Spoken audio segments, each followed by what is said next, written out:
Welcome back. स्वागत है आप सभी का हमारे YouTube channel maths expert point पे। दोस्तों, जब से नई नियमावली 2023 का प्रकाशन हुआ है आज यानी 10/4/2023 को, तब से अनेक तरह की बातें सबके सामने आ रही है। कोई सुपर टेट की बात कर रहे हैं, कोई पुराने शिक्षकों की बात कर रहे हैं कि पुराने शिक्षकों को भी अब सुपर टेट से होकर गुजरना पड़ेगा। तो चलिए इसको हम आज खुलासा करेंगे आपके सामने, और हमारी समझ जो इस पर बनी है वो आपके सामने हम आपको बताने जा रहे हैं।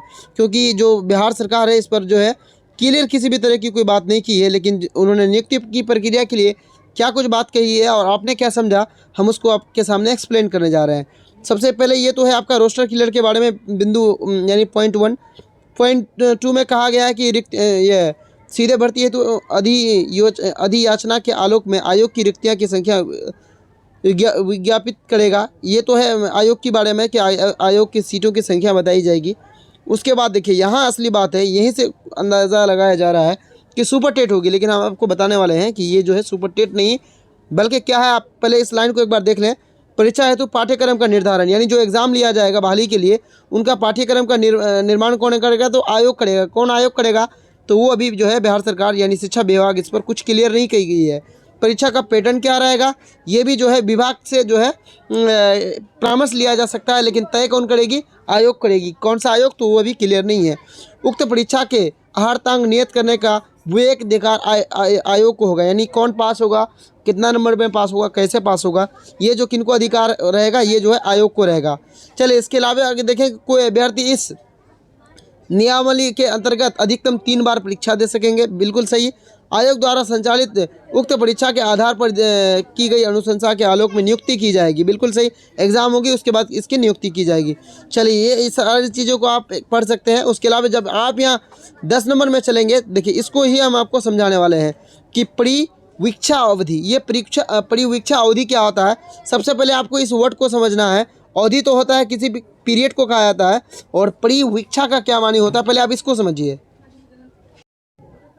परिवीक्षा का अगर सही मीनिंग देखा जाए तो परिवीक्षा मतलब होता है किसी विशेष कार्यों या पद के लिए किसी व्यक्ति को नियुक्त करने के बाद, यानी नौकरी देने के बाद, नियुक्त करने के बाद नौकरी पक्की करने से पहले एक अवधि तक उसके आचरण की उपयुक्तता की परीक्षा की क्रिया। यानी किसी को आप किसी चीज़ पर नियुक्ति कर देते हैं और उसको परमानेंट नहीं करते हैं बल्कि टेम्पररी करते हैं, और उसका किसी एक निश्चित अवधि तक उसका क्या करेंगे? मूल्यांकन करेंगे। इसी प्रोसेस को बोला जाता है परिवीक्षा।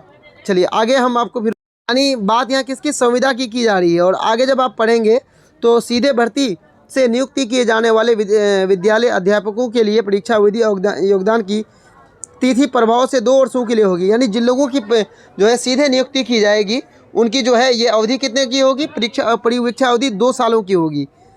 परिवीक्षा अवधि संतोषजनक नहीं पाए जाने की दशा में परिवीक्षा अवधि का विस्तार 1 वर्ष के लिए किया जाएगा। मान लेते हैं 2 साल में आप अगर क्वालिफाई नहीं कर पाए जो आपको समय दिया गया, तो इसके लिए आपको 1 साल और एक्स्ट्रा समय दिया जाएगा। यदि विस्तारित अवधि में भी सेवा संतोषजनक नहीं पाई जाएगी तो नियुक्ति प्राधिकार ऐसे विद्यालय अध्यापक को सुनवाई का एक अवसर देते हुए उन्हें सेवा मुक्त कर दिया जाएगा। असली पॉइंट यही है कि अगर आप 2 साल में क्वालिफाई नहीं कर पा रहे हैं तो एक एक्स्ट्रा साल दिया जाएगा। उसमें भी क्वालिफाई नहीं कर पा रहे हैं तो आपको सुनवाई का एक अवसर देगा। आपसे जो है आपसे क्लियरिफिकेशन मांगा जाएगा और आपको सेवा मुक्त भी किया जा सकता है। लेकिन आप बताइए सेवा मुक्त किनको करेगा? एक बार सेवा में आने के बाद, सेवा में अभी है कौन? नियुक्त जो लोग जो है नियोजन पर हैं और सीटेट बीटेट उत्तीर्ण जो ये हैं अभ्यर्थी हैं, ये तो सेवा में है नहीं। तो अगर मान लेते हैं अगर आप आयोग के परीक्षा द्वारा मान लेते हैं बीपीएससी हो या फिर बीएसएससी हो, इनके परीक्षा पास करने के बाद क्या आपको जो है संविदा पर रखी जाएगी? क्या फिर आपसे कोई दक्षता ली जाएगी? बिल्कुल नहीं। तो जो लोग सीटेट बीटेट है उन लोगों की नियोजन की जाएगी। नियोजन के पश्चात आपको 2 साल तक का समय दिया जाएगा। आपको एग्ज़ाम पास करना होगा। अगर नहीं पाएंगे तो एक एक्स्ट्रा साल आपको दिया जाएगा, 3 साल।